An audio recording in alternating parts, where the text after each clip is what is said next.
Welcome back to the Center in the City podcast. I am so glad you are here. Today's episode is a really soothing, juicy, loving episode with the one and only Lindsey Simcik. I'm so excited to have Lindsey on the podcast because since I was first introduced to her work on the Almost 30 podcast, I fell in love with her energy, and we found out we have a mutual friend in common. Shout out to Afia, who has also been on the podcast before, and I'll link her show in the show notes. And I am so excited to have Lindsey on the podcast. In our discussion today, Lindsey shares with us what trusting her body's wisdom gets to look like, especially as she's entering this new phase of being a mother and being pregnant. We also discuss what it means to be authentic and in integrity on social media, and how Lindsey discerns what to share publicly and privately, which to me is a really interesting concept because there's so much that we, and I say we as in our culture, just like want to share and blast online. And really thinking about why are we sharing? Are we sharing just to update our profile grids? Are we sharing for a particular intention? And how important it is to be intentional with how we share. So we talk about so much more as well: creativity, spirituality, death, rebirth. This episode is just so great. And as you will hear, Lindsey's voice is so soothing and just allows us to all slow down amid the hustle and bustle of our modern day world, to tune in and to get centered. So let's settle in together, get cozy, and let's get centered. Lindsey, welcome to the Center in the City podcast. Thanks so much for having me. I'm so excited to be here. I am so excited to have you because you are like one of my girl crushes online. And then to find out we have a mutual friend in common, and then for these worlds to collide, it just feels, my heart feels really grateful and open. I want to kick us off by having you share what's one of your favorite and current centering practices, whatever that means to you.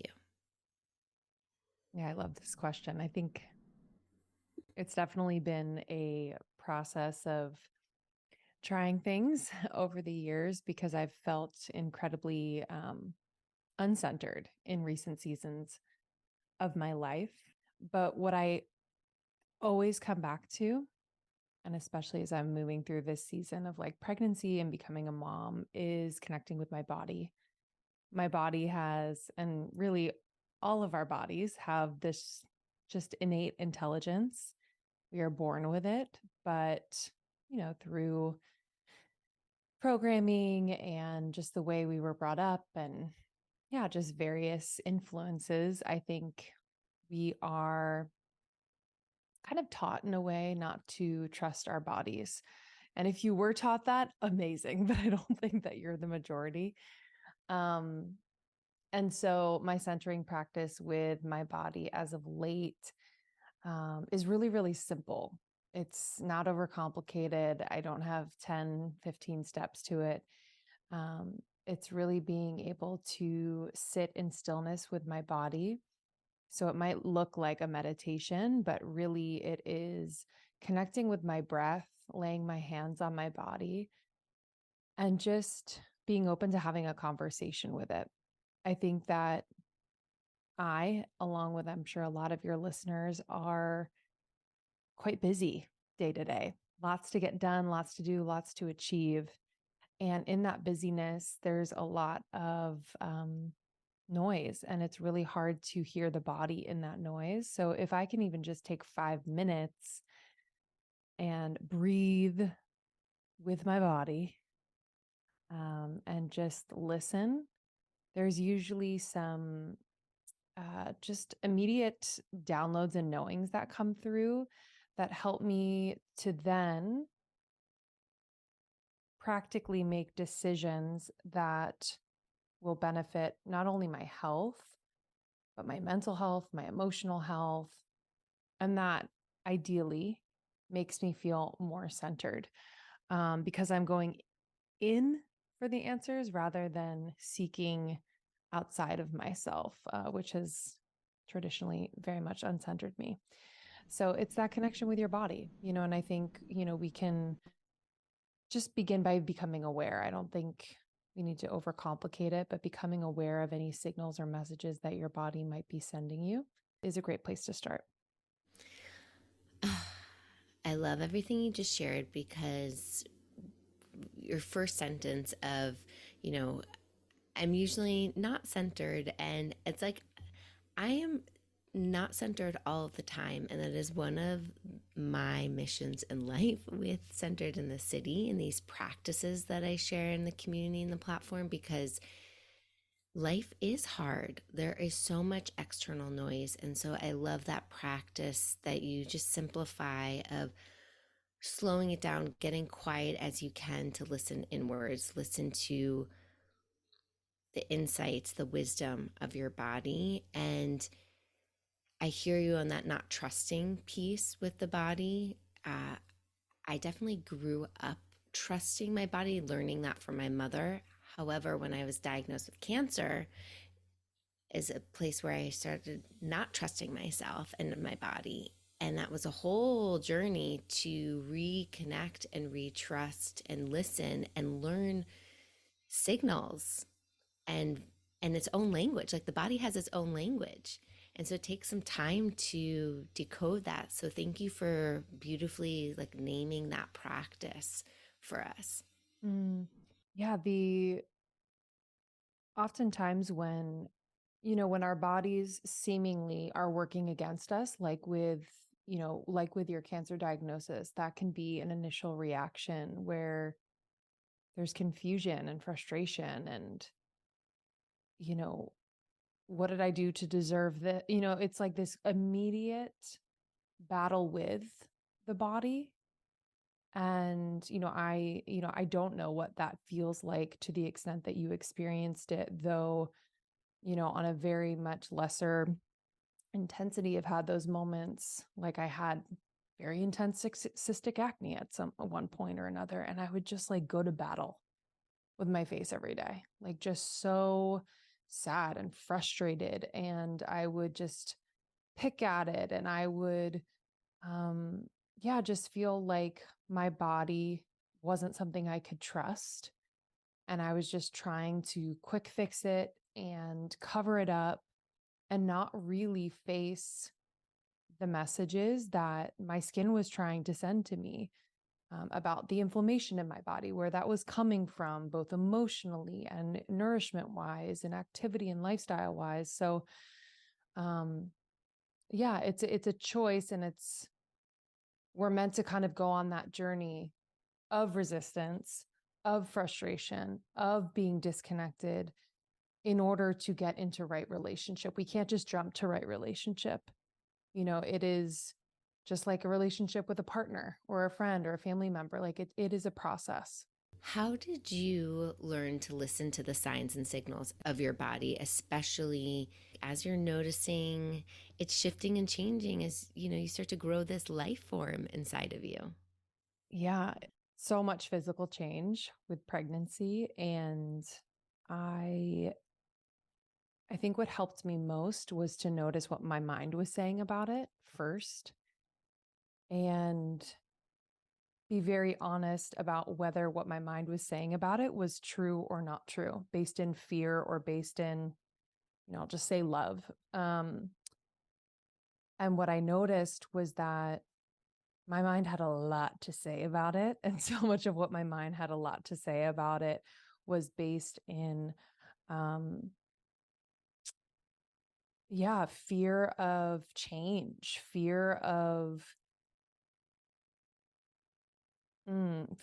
like things that I had experienced in the past and feeling like it was being recreated now. And, um, fear of the unknown, I think for me has been a big one.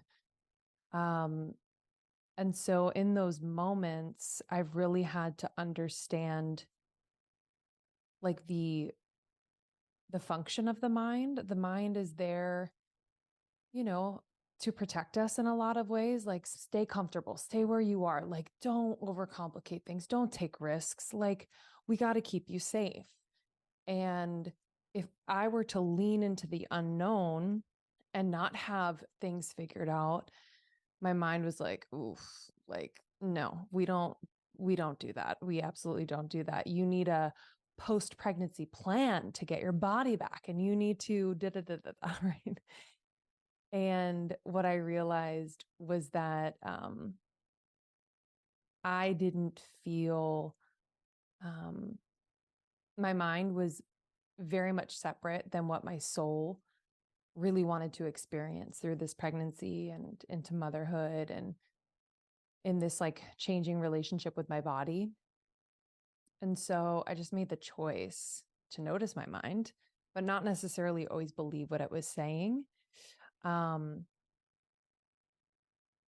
and so that has brought me to this place of just really being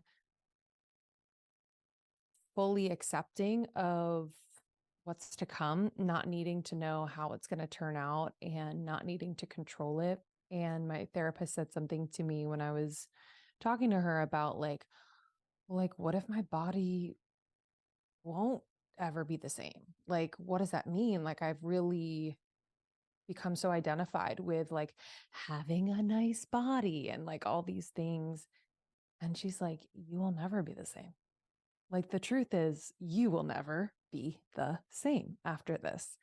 You might get aesthetically a body back that you love, but on like an energetic level and a cellular level, you will never ever be the same. So you can't even use the same templates that you've been using. And so that put into perspective like my tendency to like really attach to what was and try to get it back. And um, now I'm feeling much more fluid and excited about like all the things that I can't control and I don't know and that are kind of on the horizon. Um, and it's something I'm trying on and it feels really good. It feels really, really good. And I didn't expect it to, but I think many of us don't allow ourselves to get to that point. We kind of stop before we allow ourselves to really lean in and we're like, oh, no, I'd rather do what I know. I'd rather control as much as I can Yes, control. Yeah. exactly. Yeah. And it's interesting because without even being pregnant, like every day our cells are dying and new cells are rebirthing. And yet we stay, and I say we as in just human conditioning, we stay in this autopilot reaction. We have to do the same thing every day. And that is something that I'm always passionate about practicing myself and also sharing with my clients around stay curious because what works for us one day isn't necessarily what works for us the next day.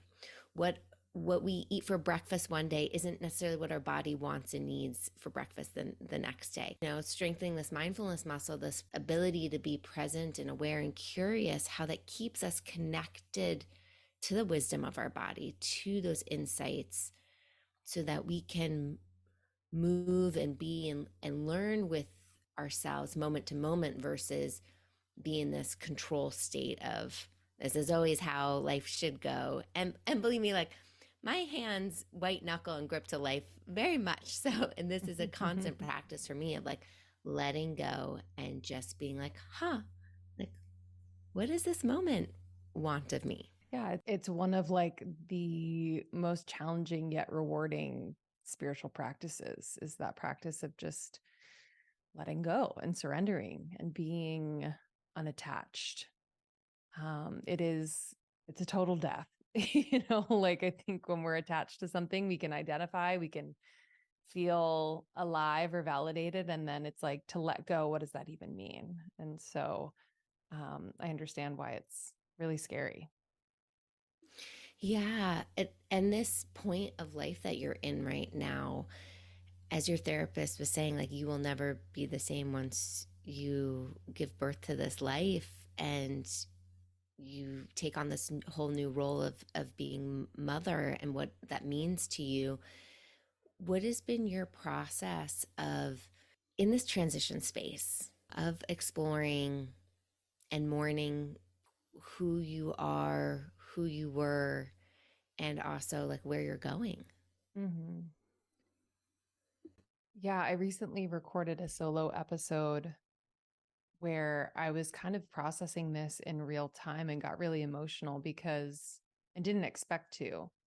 But there is that part of me that has been in just this very long period of achievement, of like, let me show what I can do and produce and create and who I can be out there in the world. And it's all felt really good. And most of it has felt super fulfilling.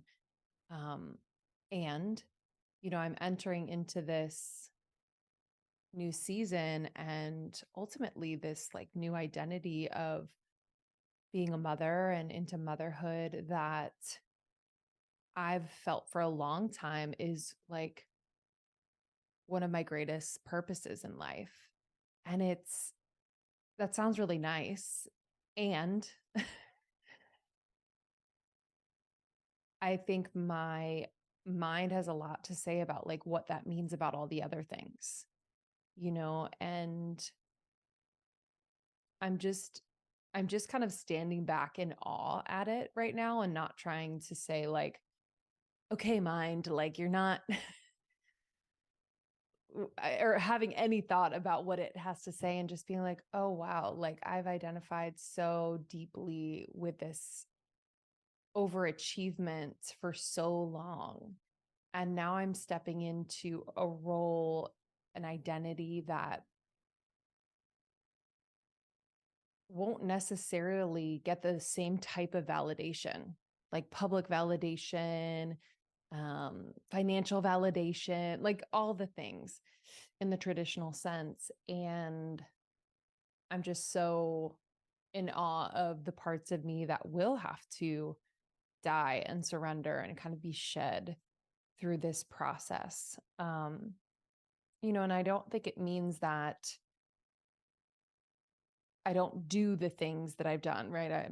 It's not that the podcast dies and I'm not, anything like that, but there is going to be, I'm on the precipice of a profound shift. And the truth is, I don't want to do what I've always done. I do want to allow the new to like really transform me for the better.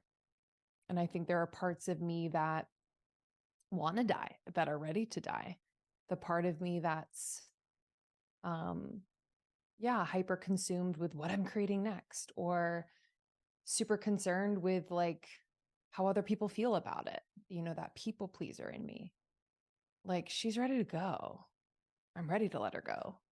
And so, in this kind of shedding season, like that will be things that I just lay down, and that excites me, because they've served their purpose for a reason and a season, but I'm really moving on to a new experience where I know that putting those things down will not only serve me, but serve my children, my family, and future creations that want to come through that couldn't come through before I stepped into motherhood.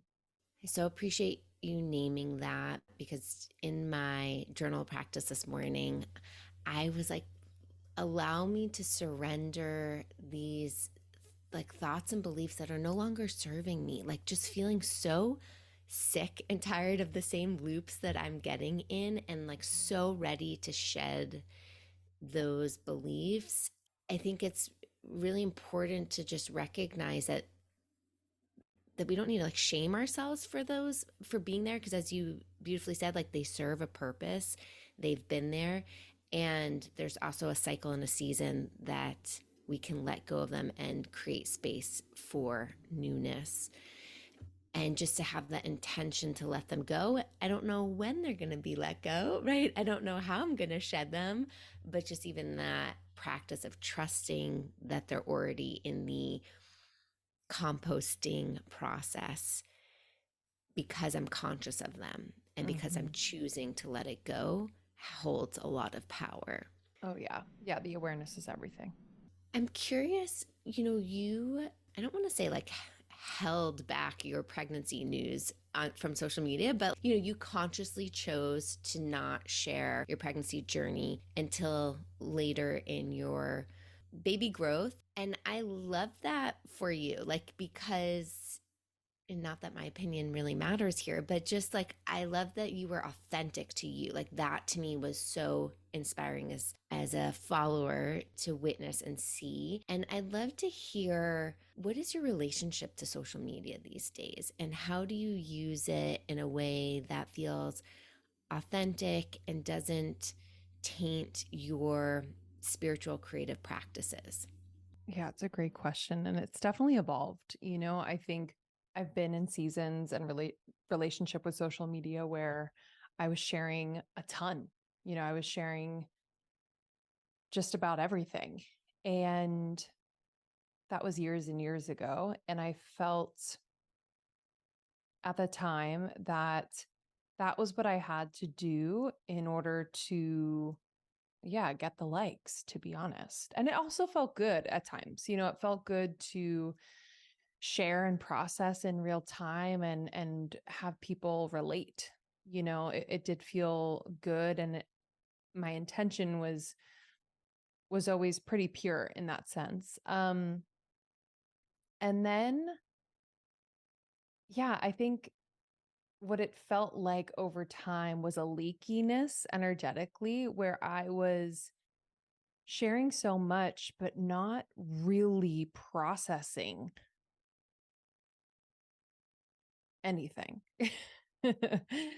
And I decided that that wasn't in service the way I wanted to be in service online. I didn't want to be like just kind of vomiting things in real time. And though that works for a lot of people, it just didn't feel an integrity to me. And it also didn't support me in my process. Like it was bypassing what I really needed to process on my own or with my therapist, or even have conversations with people that I really cared about. What I found really interesting and heartbreaking was that I was sharing things online that I should have been in conversation with the people that I was closest to first. They were finding things out online. It just created this weird disconnect and rift with the people that I cared about a lot. And so I had to just like get honest with myself about what was working and what was not working in that sense. And so naturally, I just became a little bit more private. Um, and I wanted to be able to process things before sharing them. So became more private, but then also made that choice that if I were to share things that were personal, I wanted to be a little bit more processed. And then when I reconnected with Sean, my now husband, you know, I have to remember that I have a life online and a presence online that not everyone has, relates to, or wants. And he's been super supportive, and he's also incredibly private. So it felt really good to me to again reevaluate my relationship with social media, especially as it relates to sharing about our relationship, our milestones. And it's just made my life so much more sacred. And, I will get feedback from people that are like, oh, I want you to share this, or like, oh, like, always out of love, but it's like, please share more, please, like, we want more of this. And I've just kind of had to hold that boundary. And it's it's something that I know not everyone will understand or support. And it's not always the thing that's going to make me more money or get me more partnerships or get more clicks or likes or whatever. But I'm okay with that because it's created an intimacy in my personal life with friends, family, with my husband that is truly priceless. And I wouldn't trade it for anything. And then when it comes to this pregnancy, I mean, I decided a long time ago, I was like, I am not going to be sharing for a while. Because this is our first experience with this. Like, I really wanted to be so present for this time. And so I held it out as long as I could. About 7.5 months, I think, or almost 8. And yeah, I'm so proud of myself, to be honest. I'm really proud of myself. And it's a very non-traditional approach. Like, I'm going to be sharing my experience because I've kept journals and videos and pictures and all these things. I'll be sharing after baby is here. And who knows how people will take it or, whatever, but that's just what I wanted to do. And I've been able to really be in this experience without feeling the pressure to share in real time. Mm-hmm.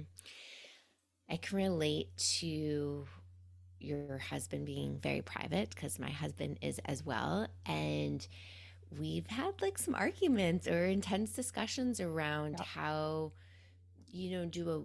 we balance our relationship and my value of being authentic and also sharing what comes up and Yes. wanting it to be like a learning process, not only for me, but for my community. And, I'm very much like driven about like using my pain for purpose, and not just pain, but my, joy, everything that I'm noticing, I'm paying attention to, and hopes it can help others. My husband and I have this process where like I have to ask his permission if I can like post a photo of Mm-hmm. us or of him. And I've asked him to come on the podcast, and he is like, maybe for your 200th episode, like he keeps like pushing the number up. He was like, maybe for your 150th, maybe for your 200th. Because I feel like there is a lot of like curiosity, but yeah, it's such a balance of what's sacred. And because it's true, there is a like, if I share this, does it lose its magic? And sometimes I feel like no, like sometimes I feel like it becomes like more abundant, like we all get to kind of learn from this. And sometimes yeah, there's that like this feels maybe like too much of like vulnerability Yes. hangover feeling. Always have to check our intention. Like, I have to check myself all the time when I share online, whether it's having to do with my husband or not. It's like, what's my intention in sharing this? And you got to be honest with yourself because sometimes the intention is like, I actually think this story would get a lot of views. And it's like, is that bad or not? I don't know. But like, I think the clarity of the intention, and then also if it has to do with like more personal, private things, like, is the way in which I'm sharing this in integrity, and is the intention centered in love, not ego or fear or anything like that, or the need for something. But yeah, I really relate. I mean, I also think too, just to this point of figuring out how to navigate this with your partner. And I think a lot of people deal with this. I really do. Like, I think there's usually one partner that's a little like, I don't feel as comfortable. And they either speak up or not.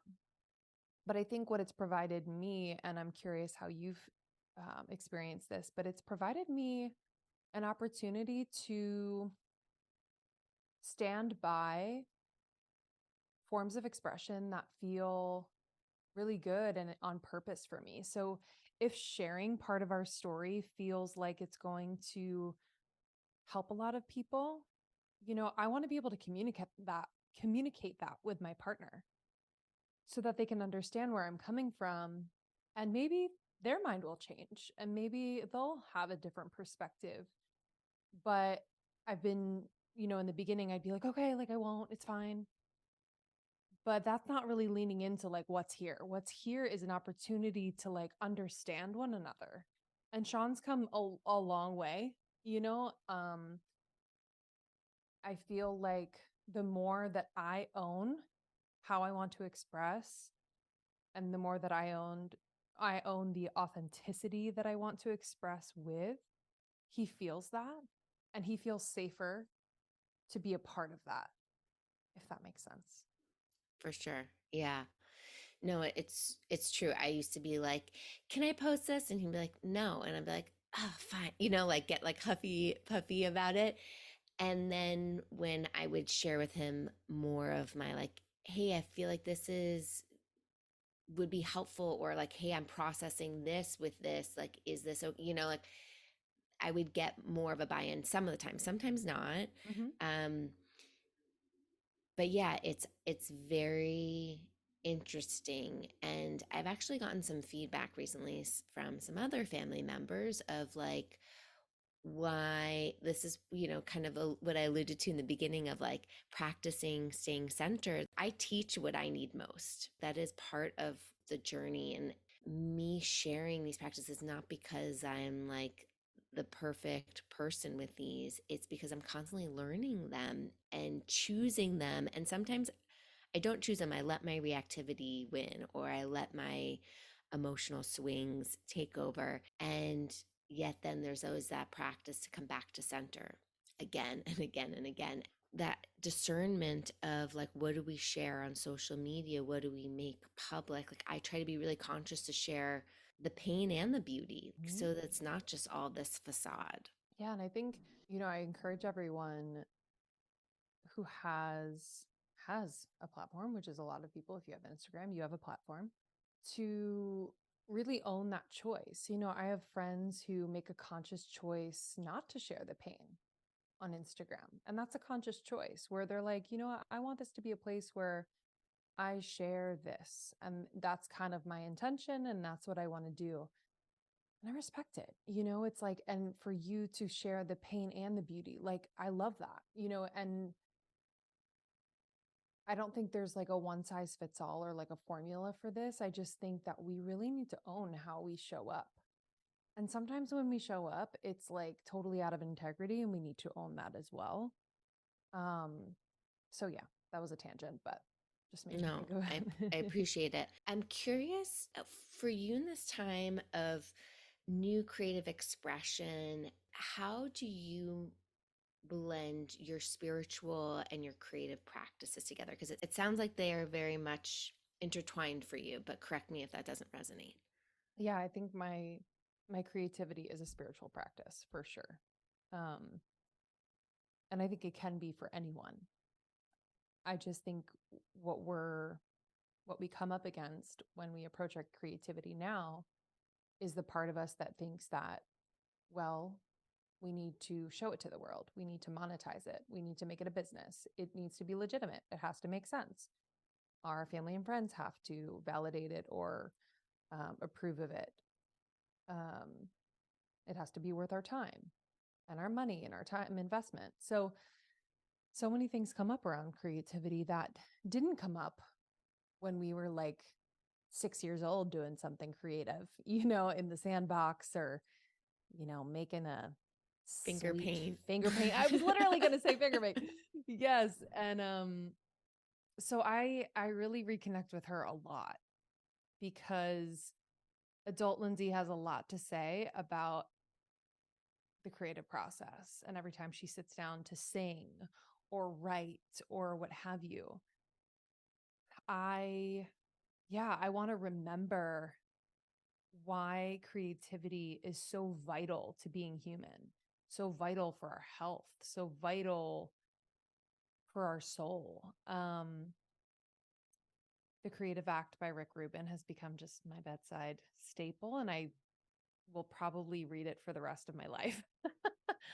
I haven't even finished it because I'm like, I don't want to finish it. So I'll just begin again when I do. But it has really simplified and put into words so many of my feelings about my creativity and how I want to reapproach it and how I want to be in right relationship with it. Um, and how badly I want to relinquish this pressure I put on myself to make sense of what I want to create and make money from what I want to create and make a business out of it's like none of those things are inherently wrong. However, if we put those things on the creativity as we're doing it, it just distorts it.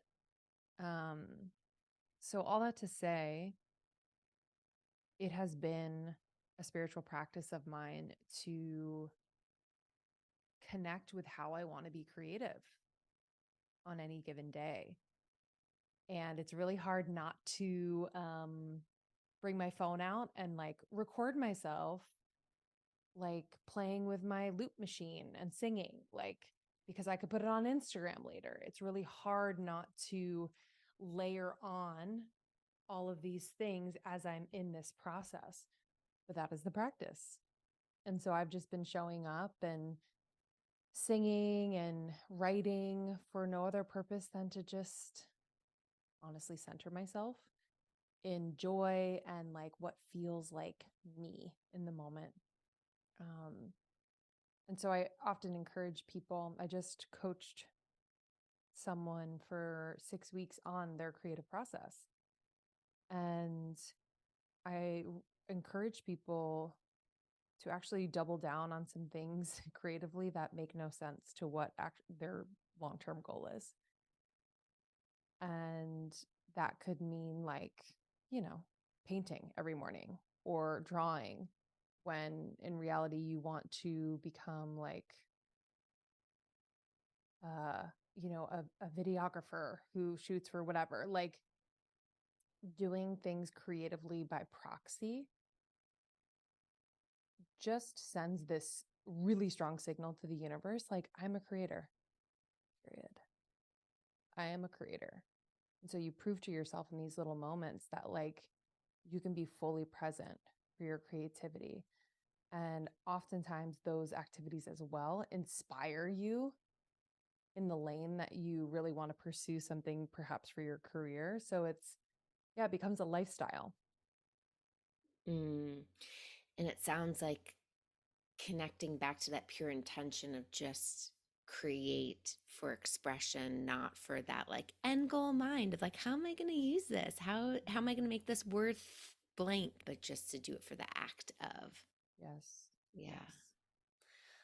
Yes. Lindsey, thank you so much for sharing your wisdom and your insights with us. Where can people stay connected to your creative expression and projects? Thanks for having me. This was so fun. Yeah, I really appreciate you. And I love your platform, especially someone who's lived in so many cities and has felt like just the intensity and also like the beautiful collaboration that waits within a buzzing city. So where can people find me? On Instagram at Lindsey Simcik. I'm currently relaunching my personal brands. They can stay tuned through my Instagram on that and what exactly that URL will be come 2024, top of 2024. And you can listen to the Almost 30 podcast anywhere you listened to pods. Yay. Thank you so much. Thank you. Thanks so much for listening to the Center in the City podcast. I welcome you to let all of this goodness just settle in your body, in your cells for a moment, and think about your biggest takeaway. What are you learning about yourself, about your life that you maybe want to integrate, that you want to do differently, or that you have some sort of aha or dots connected in a new way and want to take that awareness into your life somehow? This is your time to pause and reflect and connect. Maybe you even feel inspired to share this episode with a friend and share your takeaway with them and allow each other to connect through this meaningful conversation and reflection space. Thank you so much for being here. And if you feel inspired, please rate and review this podcast. It helps this podcast get into more hearts, minds, and earbuds. Until next time, stay centered.